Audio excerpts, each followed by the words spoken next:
फिर भी मुखड़ा ना मोड़ा। एक आदरणीय सज्जन अपनी नेक कमाई में से 100 रुपए का दान इस महायज्ञ में कर रहे हैं। भाई साहब का, बाबू जी का मैं धन्यवाद करता हूं। रानी का तल था थोड़ा, फिर भी मुखड़ा नहीं मोड़ा। ज्यादा थे दुश्मन कोरे, थक गया बहुत था घोड़ा। उस बलवाली का सरिया वाला, बलवाली का रेशमी सलवार न कुर्ता जाली का, आगे सरिया वाला झांसी वाली का।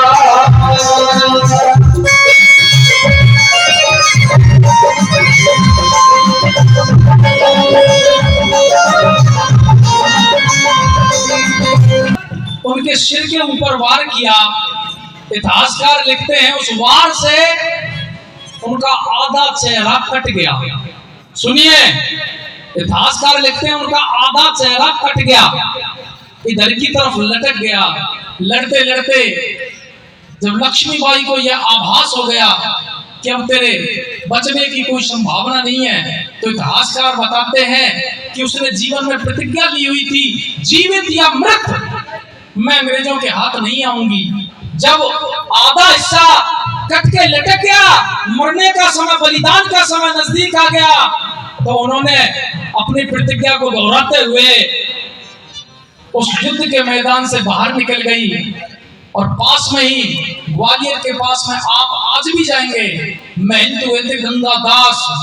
उस गंगादास की कुटिया के समीप पहुंचकर महंत गंगादास से प्रार्थना की कि महाराज, मेरा अंतिम समय है, लक्ष्मीबाई मेरा नाम है, अंग्रेजों से युद्ध मैंने किया है, लेकिन मैं भारत माता को आजाद नहीं करा पाई, अपनी मातृभूमि को आजाद नहीं करा पाई।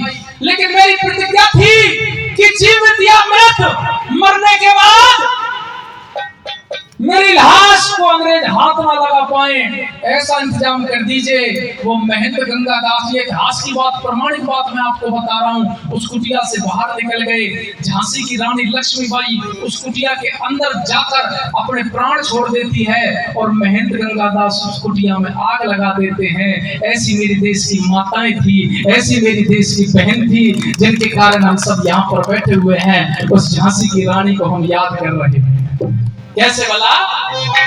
हुई अमर लक्ष्मी पाई, कर युद्ध वीर गति पाई। हुई अमर लक्ष्मी पाई,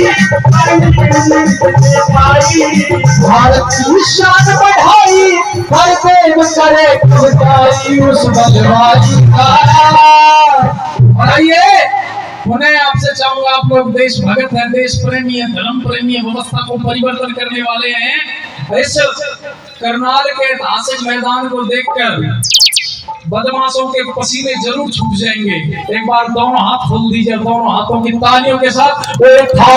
सरिया